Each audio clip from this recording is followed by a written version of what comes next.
కార్తీక దీపం సీరియల్ కాశీతో స్వప్న విడాకులు. ముక్కలైన కాపురం. ఇల్లు వదిలివెళ్లిపోయిన కాశీ.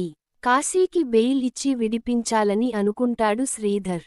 ఆ విషయాన్ని పెద్దాయన శివన్నారాయణతో చెప్పడంతో ఆయన మౌనంగా ఉండిపోతారు.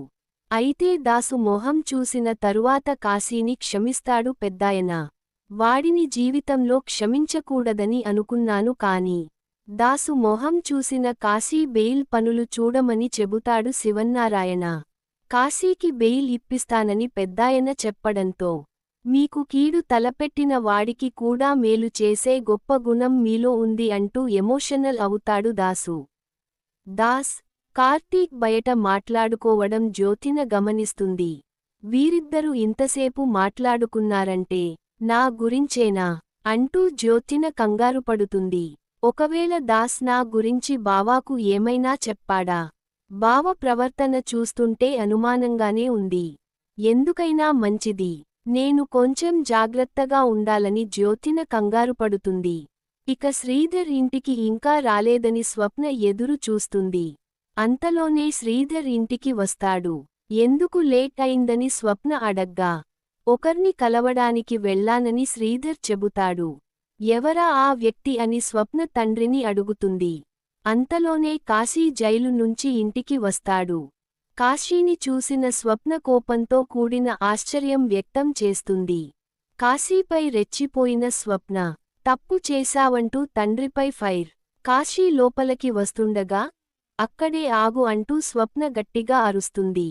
ఈ మనిషిని ఎందుకు బయటకు తీసుకువచ్చావు అంటూ తండ్రిపై కేకలు వేస్తుంది. కాశీ స్వప్న అని కోపం అనగా నువ్వు మాట్లాడకు, నీకు మాట్లాడే హక్కు లేదని స్వప్న అంటుంది. కాశీ తప్పు చేశాడు కాదనడం లేదు. ఆ తప్పును సరిదిద్దుకునే అవకాశం ఇవ్వు అని శ్రీధర్ కూతురుకు నచ్చజెప్పడానికి ప్రయత్నిస్తాడు. అయినప్పటికీ స్వప్న వినదు. నీ గురించి అబద్ధం చెప్పి నిన్ను జైలు పాలు చేశాడు.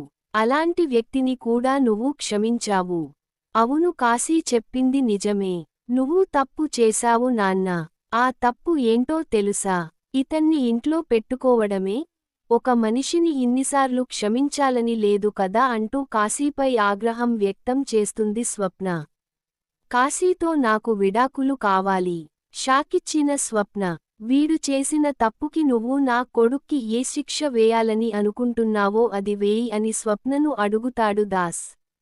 ఇలాంటి మోసగాళ్లకు ఉండాల్సిన శిక్ష ఒక్కటే, విడాకులు. వీడితో నేను కలిసి బతకలేను అంటోంది స్వప్న.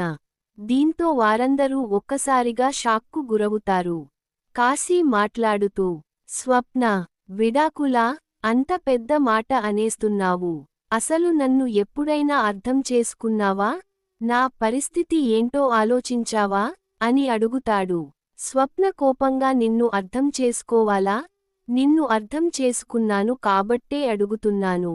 నన్ను కాదని వెళ్ళి ఆ జ్యోత్స్నతో చేతులు కలిపావు చూడు, అది ఏ రకమైన ప్రేమ? నన్ను మోసం చేయడానికి ఆవిడతో కలిసి ప్లాన్ వేస్తావా అంటూ స్వప్న కాశీపై ఫైర్ అవుతుంది. స్వప్న మాటలకు దాస్ షాక్ అవుతాడు. జ్యోతినతో చేతులు కలపడం ఏంటమ్మా అంటూ స్వప్నను అడుగుతాడు దాస్. మా అన్నయ్య ఇంటికి వెళ్ళిపోతాను.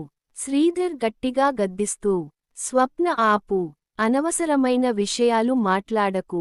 నోటికి ఎంత వస్తే ఎంత మాట్లాడితే బాగుండదు అని అంటాడు. ఎందుకు మాట్లాడకూడదు నాన్నా? నిజం తెలిస్తే నిలదీయకూడదా? ఈ మనిషి గనుక ఈ ఇంట్లో ఉంటే నేను ఒక్క నిమిషం కూడా ఇక్కడ ఉండను. ఇప్పుడే సామాన్లు సర్దుకుని మా అన్నయ్య ఇంటికి వెళ్ళిపోతాను అంటూ స్వప్న కుండబద్దలు కొట్టేస్తుంది. స్వప్న ఆవేశంతో నాన్నా, వీడిని ఎలా క్షమించమంటారు? కన్న కొడుకులా చూసుకున్న మామగారిని వెన్నుపోటు పొడిచాడు. భార్య నమ్మకాన్ని నిలువునా ముంచేశాడు. ప్రాణం కంటే ఎక్కువగా ప్రేమించాను అన్న మనిషిని ఇలాంటి వంచకుడిని ఎందుకు క్షమించాలి? నావల్ల కాదు అంటూ స్వప్న బాధపడుతుంది. నిరాశతో వెనుతిరిగిన కాశీ ఆవేదనతో సరే స్వప్న, నీకు నేను మోసగాడిలాగే కనిపిస్తున్నాను కదా? నువ్వు చెప్పినట్టుగానే ఈ క్షణమే ఈ ఇల్లు వదిలి వెళ్ళిపోతున్నాను. కానీ ఒక్కటి గుర్తుపెట్టుకో, నా విలువ ఏంటో నేను ఏం చేశానో నీకు త్వరలోనే అర్థమవుతుంది. అప్పుడు నువ్వే బాధపడతావు అంటూ కాశీ కోపంగా అక్కడి నుండి వెళ్ళిపోతాడు. మీరందరూ క్షమించినా నేను మాత్రం అతడిని క్షమించను. నా నిర్ణయంలో మార్పు లేదంటూ స్వప్న చెబుతుంది.